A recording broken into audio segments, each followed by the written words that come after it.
इतकं इम्पॉर्टंट आहे. बरं.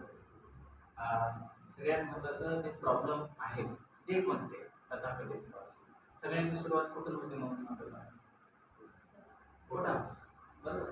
तर हे पोटामध्ये नेमकं काय होतं, आपण खाल्लेलं पचते की नाही, आहे की नाही, या गोष्टीचे आपण जेव्हा प्रश्न करतो पेशंटला, तुमचं पोट साफ होत नाही असं जेव्हा करतो, नाही नाही मी जाते टॉयलेटला, होते माझं व्यवस्थित, असे प्रश्न येतात. तर कॉन्स्टिपेशन राहणं वेगळं आणि पोट पूर्णतः साफ होणं वेगळं.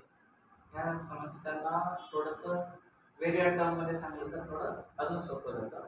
त्याला आम्ही UDF म्हणतो, अनडायजेस्टेड फूड, न पचलेले अन्न.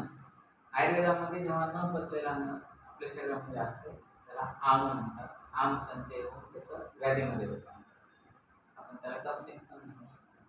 बरं, ते आपल्याला कसं कळणार की आपल्याला अन्न पचतंय की नाही? कारण ते कुठल्या ब्लड टेस्टमध्ये पटकन तुम्हाला कळणार नाही. आणि आपण अगोदरच बोलतो, आधीपासून म्हणत आलो की सगळ्यात हुशार प्राणी कोण आहे? माणूस आहे. आम्हाला वापस आपलं विजडम, आपलं सुजाणपणा वापस करायचं. तर त्याचा एक मात्र उपाय आहे, तुम्हाला तुमच्याच शीचं ऑब्झर्वेशन करायचं.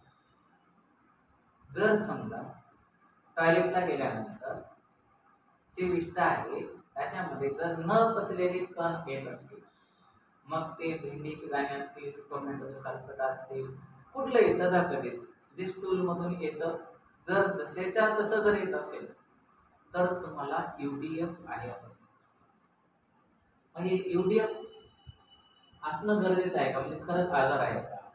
तर हे सगळ्या आजाराचं मूळ आहे. हे असं काय होतं, तर तुमच्या शरीरामधलं जे ऍसिड आहे, जे पित्त आहे, ते कमजोर आहे असं सांगायचं. जे तेजाब, आपण जेव्हा आपल्या ज्या जठरामध्ये जेव्हा अन्न जाते तिथं ऍसिड आहे, सगळ्यांना माहिती आहे की ऍसिडिटी आहे. ते ऍसिडची एक व्हॅल्यू आहे, तसेच 0 ते 3 पर्यंत असेल तर ते खूप स्ट्रॉंग हजम असते आणि ते खाल्लेलं सगळं असते.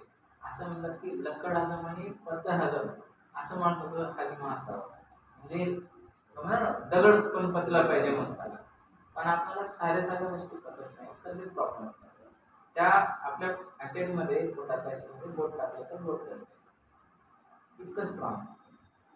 आणि साहजिक गोष्ट आहे, ऍसिडमध्ये जेव्हा तुम्ही टोमॅटो टाकाल तर त्याचा कलर बदलला पाहिजे, त्याचं स्वरूपच सगळं बदललं पाहिजे. पण ते बदलत नसेल तर आपलं ऍसिड काय झालेलं आहे, वीक झालेलं आहे, कमजोर झालेलं आहे. जसं त्याची त्याचा जो दाह, त्याची तीव्रता जशी असायला पाहिजे तशी नाही, आहे की नाही?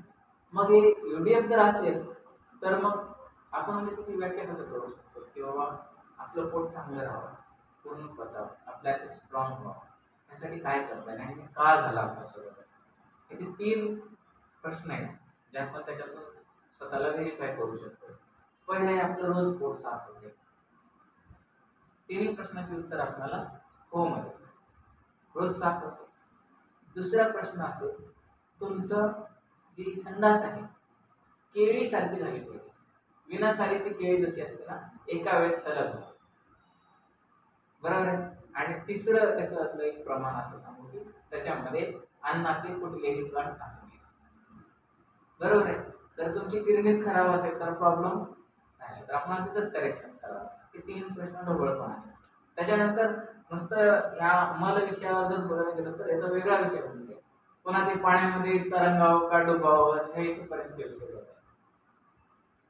पण आपण आज UDF करतो बोलतोय, अनडायजेस्टेड फूड. तर मग हे जर समजा असंच जर राहिलं, अनडायजेस्टेड फूड जर झालं आणि सहसा प्रोटीन पचत नाही, बऱ्याच जणांचं प्रोटीनचं डायजेशन होतं आणि आपलं शरीर हे प्रोटीन्सनंच बनलेलं आहे. मग प्रोटीनचं बनत नाही तर काय होणार, पहिल्यांदा त्याचं कॉन्स्टिट्यूशन क्रिएट करत, नाहीतर स्वच्छ तुटत तुटत होईल, पोटात